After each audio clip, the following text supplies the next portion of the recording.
1966 में गठित हुई अमेठी लोकसभा सीट से 3 चुनावों को छोड़कर लगातार कांग्रेस का ही कब्जा रहा है। वर्तमान में लोकसभा क्षेत्र में 5 विधानसभा सीटों में से 3 जगदीशपुर, तिलोई और सालौन पर भाजपा का कब्जा है, तो जबकि 2 गौरीगंज और अमेठी सीटें सपा के पास है। कांग्रेस 2017 से यहाँ कोई भी विधानसभा सीट नहीं जीत पा रही। वर्तमान में स्मृति ईरानी यहाँ से सांसद है और वो लगातार क्षेत्र में अपनी सक्रियता बनाए हुए हैं। अब जबकि लोकसभा 24 का चुनाव बेहद नजदीक है, तो अमेठी के लोगों में ये सवाल है कि स्मृति ईरानी के सामने गांधी परिवार से राहुल गांधी या प्रियंका गांधी कौन मैदान में उतरेगा।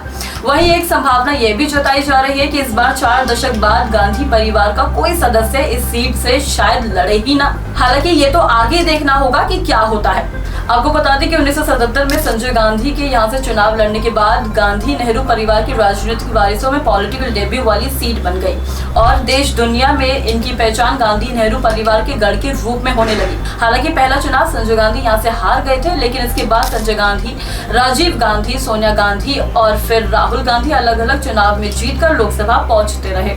लेकिन 2014 से शुरू हुई मोदी लहर के बाद इस सीट पर कांग्रेस की पकड़ लगातार कमजोर होती चली गई। नतीजा रहा कि 2019 के चुनाव में राहुल गांधी को भाजपा की स्मृति ईरानी के हाथों हार का मुंह देखना पड़ा। इस जीत के बाद भाजपा लगातार अमेठी में अपनी जड़ें मजबूत करने में लगी हुई है। अगर बात करें अमेठी के जातीय समीकरण की, 2019 के चुनाव के मुताबिक अमेठी लोकसभा में कुल वोटरों की संख्या 17,16,102 थी। अनुमानित जातीय आंकड़ा माने तो इसमें सर्वाधिक संख्या अनुसूचित जाति के वोटर्स की है, जिसमें दलित वोटर्स की संख्या लगभग 26% है और लगभग 20% मुस्लिम बताए जाते हैं। 18% वोटर्स ब्राह्मण है, 11% क्षत्रिय है, यादव और मौर्य मिलाकर भी संख्या लगभग 16% होती है और 10% के लगभग लोध और कुर्मी वोटर्स बताए जाते हैं।